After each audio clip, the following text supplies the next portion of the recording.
Good morning. I hope y'all are having a blessed Friday. I hope you have a blessed weekend. My name is Austin. I work here at Serenity House. I got clean here on October 19th of 2014. Let's read the just for today. Self-acceptance. The most effective means of achieving self-acceptance is through applying the 12 steps of recovery. Most of us came to Narcotics Anonymous without much self-acceptance. We looked at the havoc we had wreaked in our active addiction and we loathed ourselves. We had difficulty accepting our past and the self-image produced by it. Self-acceptance comes more quickly when we first accept that we have a disease called addiction, because it's easier to accept ourselves as sick people than as bad people. And the easier it is to accept ourselves, the easier it becomes to accept responsibility for ourselves. We achieve self-acceptance through the process of ongoing recovery. Work in the 12 steps of Narcotics Anonymous teaches us to accept ourselves and our lives.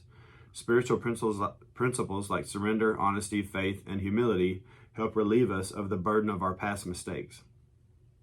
Our attitude changes with the application of these principles in our daily lives.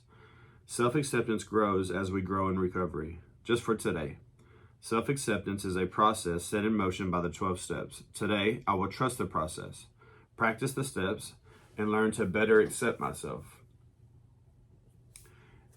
I don't really want to get into whether addiction is a disease or not.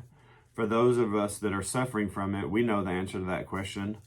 If you're not suffering from it and you don't think it's a disease, you have every right to your opinion. But I can promise you, I didn't wake up one day and choose to go through the decades of horrible things that I went through.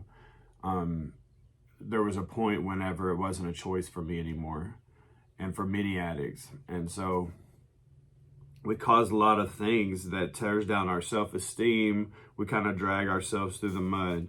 And when we get here, the last thing that we are is proud to be clean, right? And so we spend a little time and we find out, I was pretty relieved to find out that I was suffering from a disease and that I wasn't the sum of all my actions for the last 2 decades, right? Don't get me wrong, I had made some bad choices, and I had continued to do things that I shouldn't do whenever all the odds were against me, whenever there was nothing but hurdles to jump. I treaded through some very serious consequences to be able to keep using. And there was a lot of things that happened in that process. Excuse me. Once I get to the program, I find out that this is a disease. You know, they build treatment centers and prisons around this disease. And so I need to give myself a break and find out. That's the good thing about identification and being in a room full of other addicts. I get to identify with other people and get some freedom, right?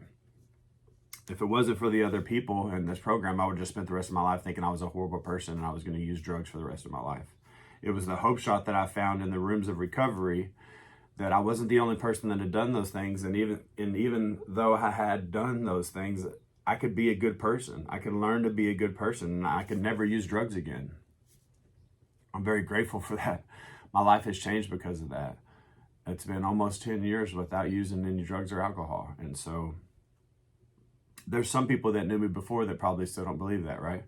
I'm grateful to be clean today because I've continuously made some good choices over the last 10 years. My life is very blessed, and I hope yours is too. Thank y'all for tuning in. I hope you have a good weekend.